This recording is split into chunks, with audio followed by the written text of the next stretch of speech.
Hello EDCS 729 and welcome to class. In this video I'm going to tell you what we're going to cover and I think you like what I have planned for this course. It's going to be a little bit different. First, let me start by introducing myself. I'm excited to see most of you have already taken classes with me, so I had the pleasure of working with you before, but I also see a few new faces and names, so just for their sake I'm going to introduce myself. My name is Dr. Suha Tamim. I joined the University of South Carolina in August of 2015. But I actually live in Memphis, although I work for South Carolina, so my position is completely virtual. But this will not prevent us from holding meetings anytime you'd like to talk to me. If you have questions about the course or if you have questions about the program, please don't hesitate to schedule a meeting with me. Usually I'm using Hangout. It works well for everyone, but we can also use Skype, FaceTime, Zoom, whatever. And if technology fails us, we can always have a phone call. But of course you can always email me, and then there's a space in the course in Blackboard, inside Blackboard, where you can post your questions. So now I'm going to go over the textbooks, and also I'll show you how to navigate the course inside Blackboard. So this course is about organizational change in education. And for this course we're going to use two textbooks, one by Evans, The Human Side of School Change, and then the 5 disciplines of schools that learn by Senge. So we're going to read. We're not going, if you already bought the books, don't panic. We're not going to read all the chapters, but we're going to work hard on kind of a case study, problem-based learning, project-based learning mix in this course. So what we're going to do is plan a change in your educational system, whether it's a school, whether it's a university setting, wherever you're working. So you're going to analyze the context that you're working in, and you're going to plan change accordingly based on what Evans and Senge talk about in their books. So it's going to kind of be prescriptive in a way, because they have like different kind of steps or concepts or things to consider when you go about change. But then after we touch upon all these concepts, it's up to you to apply it to your own school and analyze how it's working in your own school. And apply it accordingly. And the reason we're going to kind of follow their kind of prescriptions, just because it's your first step in organizational change, and so we want to make it easier, so we need kind of guidance. And I think these are great textbooks to use and guidelines to use when you want to introduce change anywhere, but now that we're working in educational systems, in your educational system. So let's go ahead and look at Blackboard. Of course the menu would be on your left. Here there's your questions. It's a discussion post, so you need to click on your questions here and then create a thread with your question. Make sure to subscribe. Please do subscribe so we don't have repetitions of the same questions. And then if I answer the question, all of you can get notified with the answers, or get notified if somebody else posts something. It could be a resource, sometimes not only a question, clarification about assignments, about readings, etc. Now let's go to the syllabus. So in the syllabus here, you can read it online, you can download it, you can print it. So basically you have all the information for here, or the textbooks information, the goals of the course, your participation, and the requirement and class participation, etc. Please note that the assignment due dates are not flexible. If you know that you have an emergency and you need to skip or the deadline, or maybe you need a few extra days or 1 extra day, please let me know prior to the deadline. I will not accept excuses after the deadline. So I automatically go on there. If your assignment is not posted by the deadline, you get a 0, unless you have talked to me before about it. I'm not just because we have 8 weeks and we have to stay on task. especially with this in this course, because you'll see how every assignment builds on the other. Academic integrity, you know all of this, you go and read that. Now, you will find in the syllabus description of the assignments, actually there is one major assignment, which is our change analysis and plan. So every week we're going to work on one section of this change analysis and plan, following Senge's 5 disciplines and then Evans' dimensions of change. And once you start doing the reading, this will become clearer for you. So you're going to address a solution to a problem, like there's a problem in your school that you'd really love to have to come up with a solution for it and create some kind of change. It could be an innovation that you'd like to introduce to your school. Your problem can be the problem of practice that you intend to investigate in your dissertation, but it doesn't have to be. Because the problem of practice that we want you to work on is something that relates to inside the classroom or professional development, where you have an intervention out in 8 weeks and you evaluate if the intervention worked or not. This is different. It can, your imagination is the limit. It's something that it's like on a wish list that you'd really like to accomplish. So here we're not going to implement it, we're just going to plan it and analyze it. It could be educational in nature or administrative.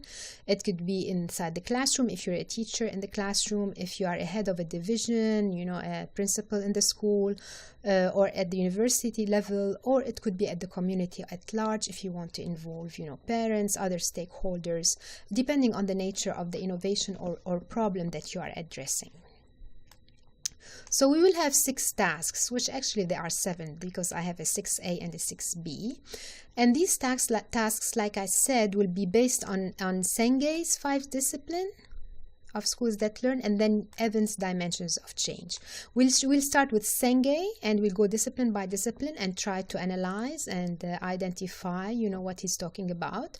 And then we'll go to Evans' dimensions of change.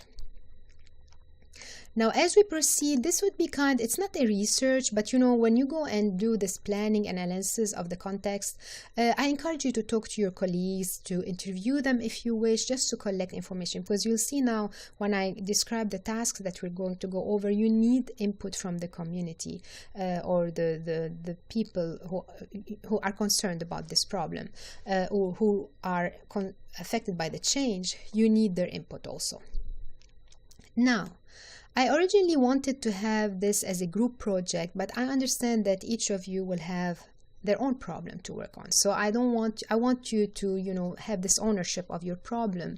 So in order to create this kind of community and support from groups, I'm creating what I'm calling community of practice. So once in the first week you identify your problem or your innovation and you submit it, then I'm going to try to put you in groups where you address similar topics. Let's say if you're talking about creativity, if you're talking about, low scores, I don't know what would you come up with. I'm not a school teacher, I'm at the university level. So I don't really know what's going on. So you know better, you are the expert. So trust your instinct with the problem that you're going to choose. But then we'll have this community of practice, and then I'll put you in groups in these communities of practice, and I expect you to give feedback, support, ask questions as if you have a meeting and you discuss, but it's going to be online and asynchronous. If you'd like as a group to meet together, just go ahead and do that. But I want to see this participation so I can grade you. So I'm expecting at least 5 posts per week at a minimum in your community of practice. And these posts could be just like a question, checking in, sharing a resource. I'm not talking about discussion posts like we do in other courses.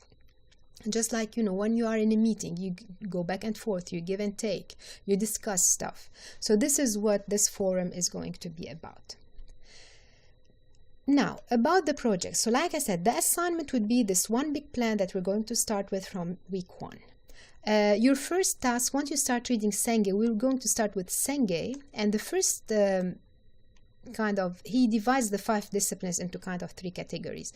So you're going to articulate an individual and collective aspiration. What this means, you're going to reflect on yourself and see something that you'd like to master, and you articulate it in a vision. And you will notice that on page 81 there is this exercise that will help you do that. So you're going to complete this exercise, and this would be your assignment. And then based on that, once you clarify your vision and you clarify this problem that you're going to address, or the innovation or whatever, you're going to create a 2 to 3 minutes video, not long, very informal, just so you can share with the classroom and share with all of us, what your problem is about, your concerns. And then like that also people can get a feeling of your topics, give you feedback. And then at this point in time, I'm going to divide you into groups for your communities of practice. So you're going to give feedback to 5 classmates on the screencast. And then you're going, after you identify your personal vision and something that you'd like to master, you are going to explain how you're going to share this vision with the people you're going to work with on this change. I'm not going to detail this a lot. You're going to read about it, and then we can, have another conversation if you have questions. Then you're going, Senge calls this second kind of category, recognizing and managing complexities. So, when you introduce change, there are lots of complexities, and one way to identify them is to think through systems. It's the systems thinking approach to the situation and to the context of this change. So I'd like you here to, use a drawing tool. You can use Word, you can use table, whatever. Just show me visually your system. Draw your system visually and all the components that relate to your change or to your innovation. And in one page, describe each component and its role. So you're going to draw them to see, the connections, and then you're going to describe the role. And then you'll notice in Senge, he talks about feedback mechanisms of the system. There's reinforcing and balancing processes. Once you read about this, you will kind of draw a loop of, how the system works and how each component affects the other. And the third kind of category in Senge's 5 disciplines is reflective thinking and generative conversation. So here we're going to jump to Evans a little bit because we want to talk about the culture of your school or university. So we're going to talk what are the assumptions and beliefs present in your system. First, you're going to identify those. And then we go back to Senge again, where we analyze the mental models. So now you have all these different, components of your systems or different persons in your system. But each one of them has a certain mental model they're coming from. And this is usually where, problems arise because we are in conflict because we don't understand each other's mental model, or we can't see what the mental model of the other person is. So here you're going to go through an exercise where you're going to try to identify the mental models of your system. So there are 2 ways you can do that. Senge has the ladder of inference that he calls the ladder of inference, and kind of step by step he tells you how to go like from what you observe to then what could be the mental model. Or you can go, you'll find Steven Zubak, I think. It's a YouTube video that you have under course documents, and he explains also kind of similar but maybe simpler way of identifying the mental models in your system. So you can use either one of those to analyze the mental models of your system. And then we go back to Senge, and you'll find, now that you've identified the mental model, there is what he calls the advocacy inquiry palette. And this is kind of, how you're going to advocate for and inquire about others' mental visions and advocate your own. And I put all the pages for you so you don't get lost. When I refer you to something, this is what I'd like you to do. And then you're going to talk about the team learning. Now what kind of activities are you going to design so we learn together? Because Senge's call it schools that learn. It means they work together to grow. They keep on learning for their growth. So you're going to, suggest activities that will help in this growth and learning towards the change. Then we'll go to Evans' dimensions of change. So the difference here is kind of, it's not really a difference. It's just more like, different angle of looking at the change.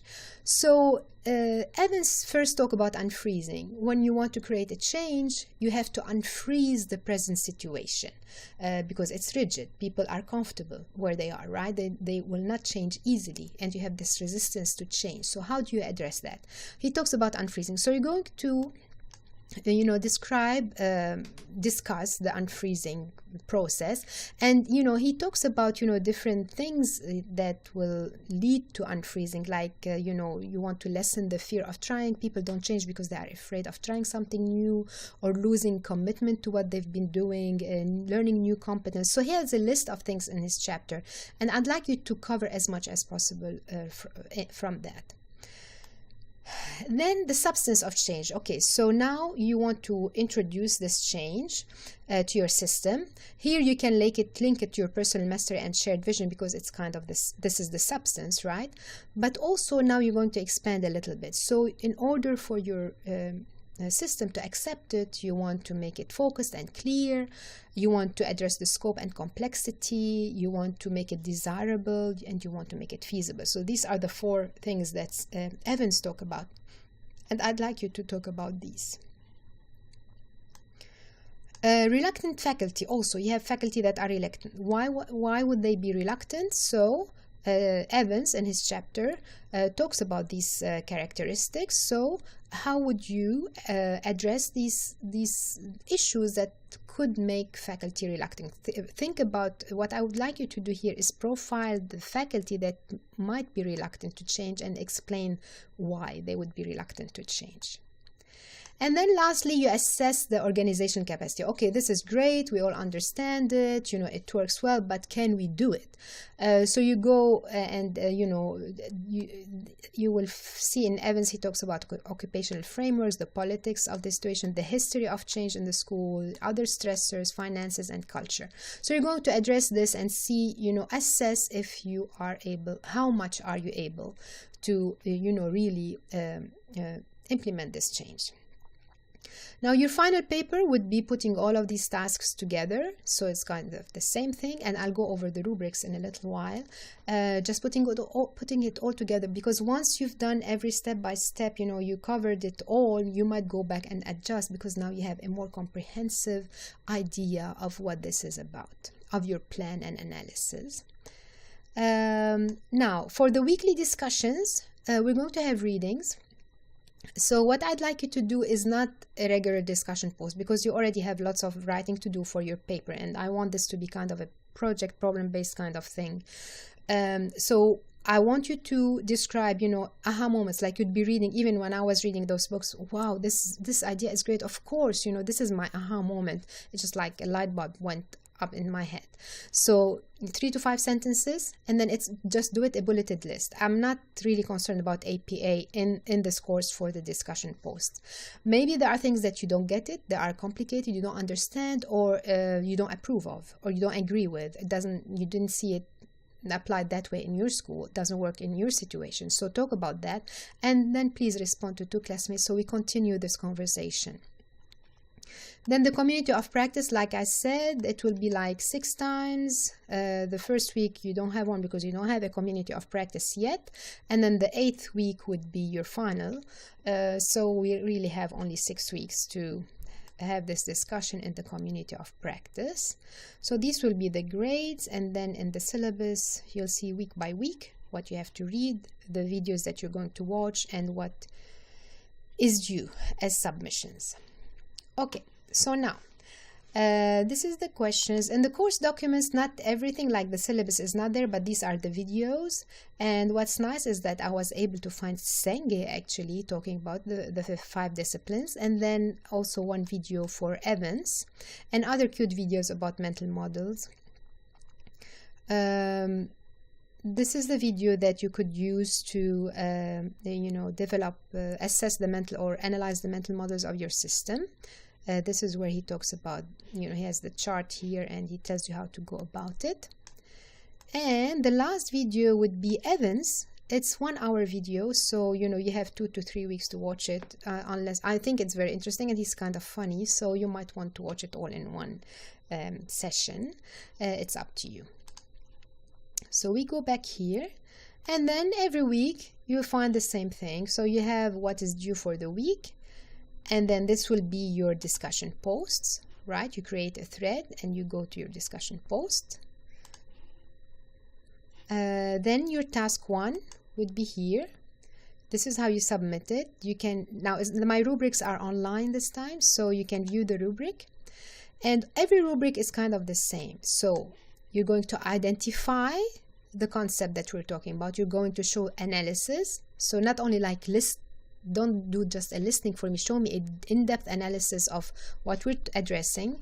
You're going to make some links to the readings, and if you have additional resources that you can use, especially if things that you are sharing with your community of practice, and of course writing mechanics and formatting. So some of it, of course we're using visuals, and you can use tables, you can use whatever helps you show your thinking process, that's fine. But sometimes also you're going to write texts, and then of course it has to be scholarly, and use APA citations where needed, and use the correct citation styles. The same thing is going to be, every week is going to be the same thing. So we're going to go these tasks. We have a discussion post, and the only thing is, like, the first week you have the screencast video about your topic to submit, until we get to week 8, and this is where you submit your final paper. Groups, it's empty now. You don't see anything under my groups, under your student view, because I haven't assigned the groups yet. The assignments are also, all of them are here. Go ahead, assignment, yeah. So all of them you can also submit through here. So when you submit, please make sure that your submission went through. It has to be a Word document. Don't send me PDFs, and please go back and make sure it was submitted in a Word format, because sometimes Blackboard will switch it to some other format that I cannot open and I cannot read, and this will delay your grading, and it will also mess up with my schedule. So please make sure that it's submitted in Words. I think that's it for now. I'm going to post this video that I just created now here, so you can watch it, and please feel free to email me. I'm excited about this course. I spent a good amount of time planning it, so I hope it works well for you, and I would love your feedback on how it's going. And also sometimes, because I make corrections, I go back and forth with the syllabus and the weeks and the dates. Sometimes you see a discrepancy in the dates or something. If you notice something like that, please let me know so I can correct it. Bye for now, and looking forward to working with all of you and reading your planning for change. Okay, bye for now.